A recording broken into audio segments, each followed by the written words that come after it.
Good morning, everybody. Good morning. Yeah, we often speak about AIDS as if it's going on somewhere else, and for good reason.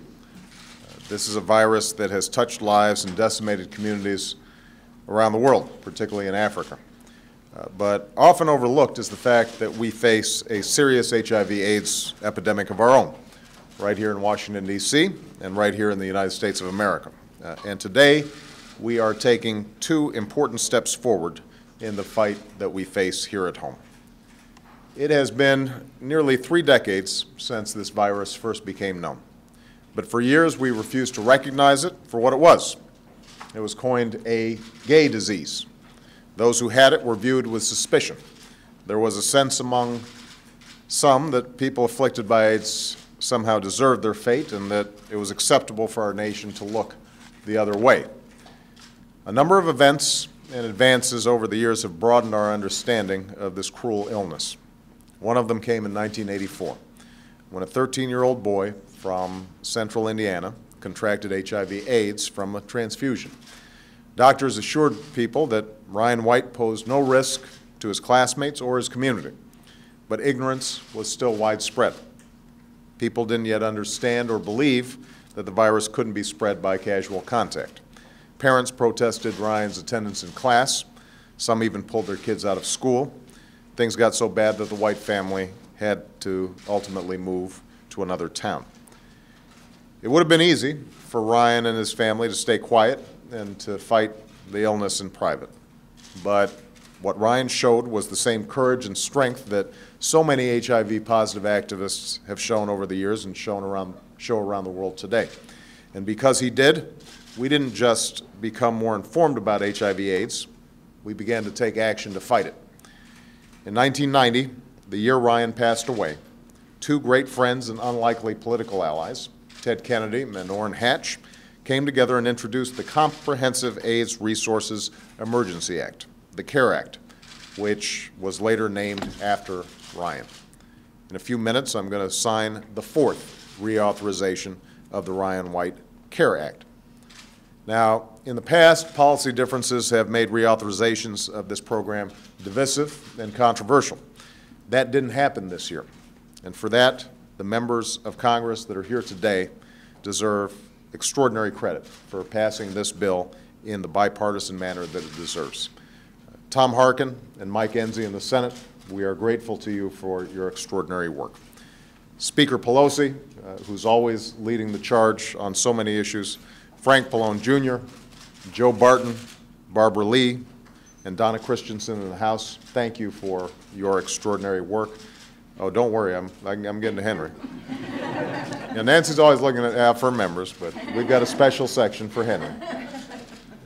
And Chairman Henry Waxman, who began holding hearings on AIDS in 1982, before there was even a name for AIDS, was leading here in Washington to make sure that this got the informed attention that it deserved, and who led the House in passing the original Ryan White legislation in 1990. I also want to acknowledge the HIV community for crafting a consensus document that did so much to help move this process forward. Some of the advocates so important to this legislation are with us here today. Ernest Hopkins from Cities Advocating for Emergency AIDS Relief, Frank Oldham Jr., President and CEO of the National Association of People with AIDS, and Julie Schofield, Executive Director of the National Alliance of State and Territorial AIDS Directors. And I'm especially honored that Ryan White's mother, Jeannie White Ginder, is here today. For 25 years, Jeannie had an immeasurable impact in helping ramp up America's response to this epidemic. While we lost Ryan at too young an age, Jeannie's efforts have extended the lives and saved the lives of so many others, and we are so appreciative to you. Thank you.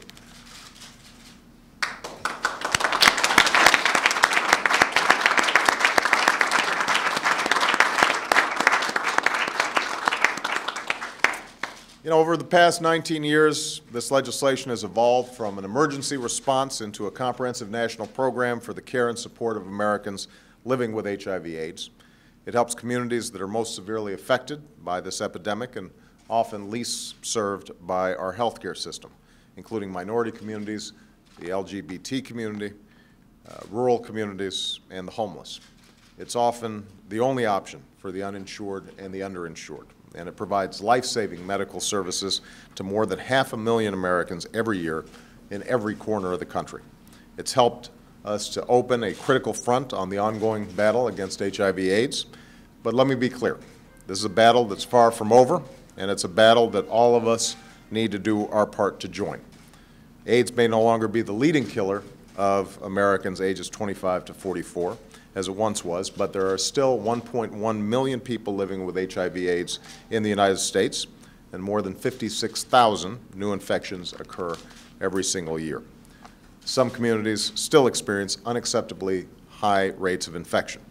Gay men make up 2 or 3% of the population, but more than half of all new cases. African Americans make up roughly half of all new cases. Nearly half of all new cases now occur in the South. And a staggering 7% of Washington, D.C.'s residents between the ages of 40 and 49 live with HIV/AIDS.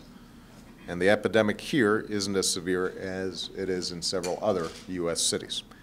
So tackling this epidemic will take far more aggressive approaches than we've seen in the past, not only from our federal government, but also state and local governments, from local community organizations, and from places of worship.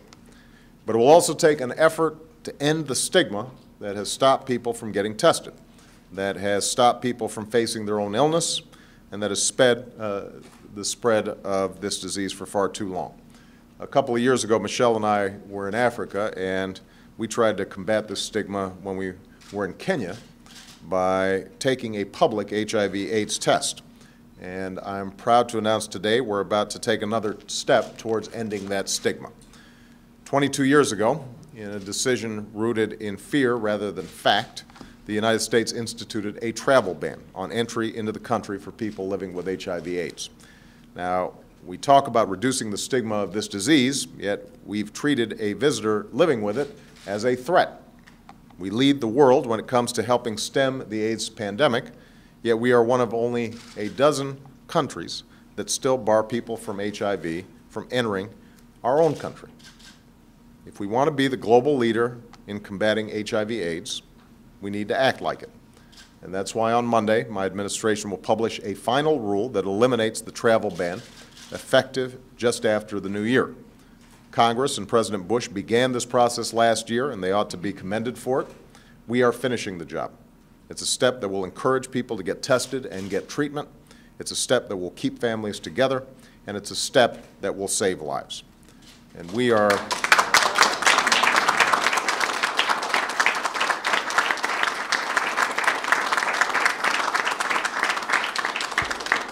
continuing the work of crafting a coordinated, measurable national HIV/AIDS strategy to stem and suppress this epidemic. I'm pleased to report that the Office of National AIDS Policy, led by Jeffrey Crawley, has already held 8 in a series of 14 community discussions in cities across the country. They've brought together faith-based organizations and businesses, schools and research institutions, people living with HIV and concerned citizens, gathering ideas on how to target a national response that effectively reduces HIV infections, improves access to treatment, and eliminates health disparities. And we are encouraged by the energy, the enthusiasm, and great ideas that we've collected so far. We can't give Ryan White back to Jeannie, back to his mom.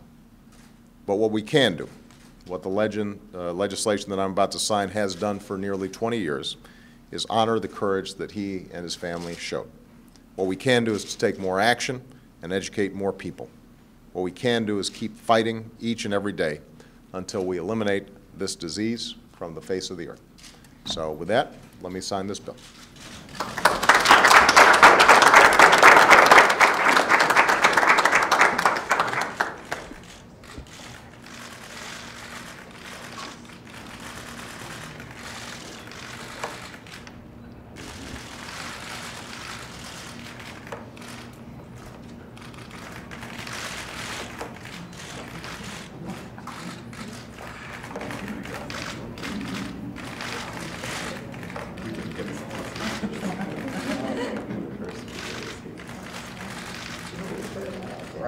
There you go.